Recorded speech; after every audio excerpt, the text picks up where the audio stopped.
वो मरे जो काम करे चांडाल का, काल उसका क्या करे जो भक्त हो महाकाल का। महाकाल यानी कि भगवान शिव, जो सत्य भी हैं, सुंदर भी हैं, उन्हें क्रोध भी आता है और वो भक्तों के लिए भोलेनाथ भी हैं।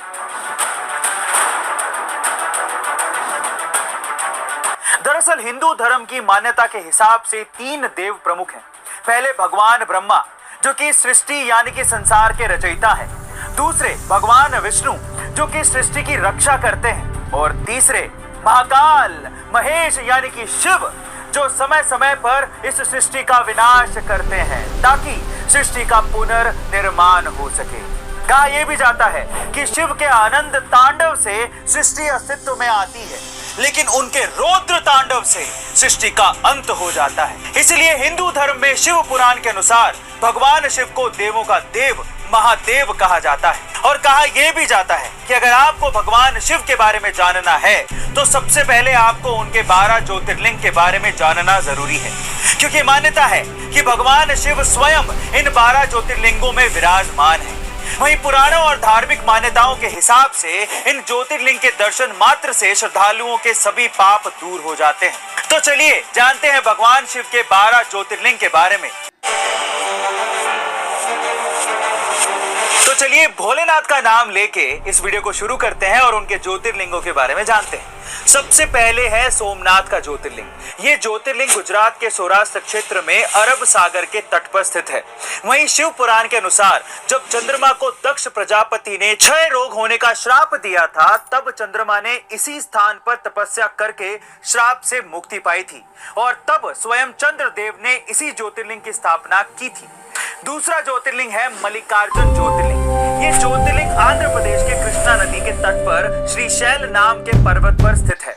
इस ज्योतिर्लिंग का महत्व भगवान शिव के कैलाश पर्वत के समान माना जाता है। चूंकि कैलाश पर्वत पर जाना श्रद्धालुओं के लिए मुश्किल है, इसलिए इस ज्योतिर्लिंग का महत्व और बढ़ जाता है। और अब बात करते हैं तीसरे ज्योतिर्लिंग की। इस ज्योतिर्लिंग का नाम है महाकालेश्वर ज्योतिर्लिंग।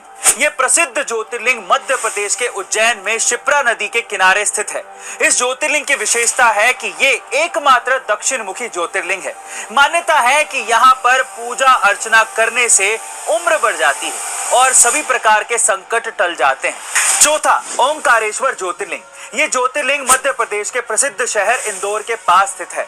जिस स्थान पर ये ज्योतिर्लिंग है उस स्थान पर नर्मदा नदी बहती है और ये नदी चारों ओर बहती है, जिससे यहाँ ओम का आकार बनता है। इसीलिए उसे ओंकारेश्वर के नाम से जाना जाता है। मान्यता है कि तीर्थ यात्री सभी तीर्थों पर जल लाकर ओंकारेश्वर में अर्पित करते हैं, तभी उनके सारे तीर्थ पूरे माने जाते हैं।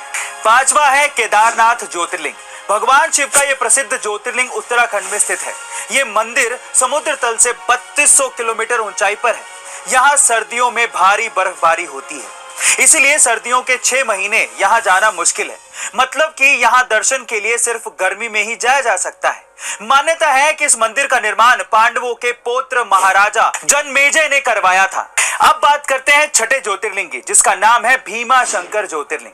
ये ज्योतिर्लिंग महाराष्ट्र पुणे जिले में सह्याद्री नामक पर्वत पर स्थित है। यहाँ स्थित शिवलिंग काफी मोटा है, इसलिए इसे मोटेश्वर महादेव भी कहा जाता है। सातवां विश्वनाथ ज्योतिर्लिंग। ये ज्योतिर्लिंग उत्तर प्रदेश के काशी में गंगा नदी के किनारे स्थित है। यहाँ की मान्यता है कि काशी नगरी को स्वयं भगवान शिव ने बसाया था और कैलाश पर्वत के बाद उनका दूसरा स्थायी निवास यही था। कहा यह भी जाता है कि काशी भगवान शिव के त्रिशूल पर टिका हुआ है। आठवां त्र्यंबकेश्वर ज्योतिर्लिंग। ये ज्योतिर्लिंग गोदावरी नदी के किनारे महाराष्ट्र राज्य के नासिक जिले में स्थित है। कहा यह जाता है कि गौतम ऋषि और गोदावरी नदी के बुलाने पर भगवान शिव को इस ज्योतिर्लिंग में आकर बसना पड़ा था।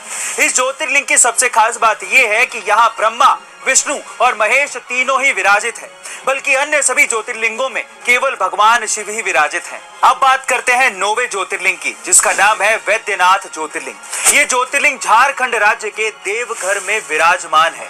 मान्यता है कि इसे लंकापति रावण ने स्थापित किया था। दरअसल इस शिवलिंग को रावण ने अपने 9 सिरों की भेंट चढ़ाकर भगवान शिव से वरदान में मांगा था। 10वां नागेश्वर ज्योतिर्लिंग। ये ज्योतिर्लिंग गुजरात के वडोदरा क्षेत्र में गोमती द्वारका के पास स्थित है। इसके अलावा कुछ लोग दक्षिण हैदराबाद ओड़ा गांव में स्थित शिवलिंग को नागेश्वर ज्योतिर्लिंग भी मानते हैं, तो कुछ लोग उत्तराखंड के अल्मोड़ा जिले में स्थित जागेश्वर शिवलिंग को नागेश्वर शिवलिंग मानते हैं। और अब 11वां रामेश्वर ज्योतिर्लिंग। ये ज्योतिर्लिंग तमिलनाडु के रामनाथम जिले में मन्नार की खाड़ी के पास स्थित है। मान्यता यह है कि यहाँ भगवान राम ने वानरों के साथ मिलकर लंका पर चढ़ाई के लिए राम सेतु बनाया था। वहीं ये मंदिर हिंदुओं के 4 धामों में एक धाम भी है। और अब 12वां यानी कि आखिरी ज्योतिर्लिंग, जिसका नाम है गणेश्वर ज्योतिर्लिंग। ये ज्योतिर्लिंग महाराष्ट्र के दौलताबाद से लगभग 18 किलोमीटर दूर बेरूल गांव में स्थित है।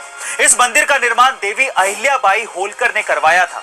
वहीं ये स्थान पूरे भारत में शिवालय के नाम से भी जाना जाता है। तो दोस्तों, ये थे भगवान शिव के वो 12 ज्योतिर्लिंग जो सिर्फ भगवान शिव के स्थान ही नहीं बल्कि हमारी संस्कृति और भारतीय धरोहर का एक अंग भी माने जाते हैं। इसलिए गाइस, अगर आपको ये वीडियो अच्छी लगी हो तो हमारे चैनल को सब्सक्राइब कर लीजिए, वीडियो को लाइक करिए और इसे शेयर करिए, क्योंकि हम आपको हमारे इस चैनल पर इसी तरह के और वीडियोस लाकर देते रहेंगे। तो मिलते हैं हमारी अगली वीडियो में, तब तक के लिए हर हर महादेव।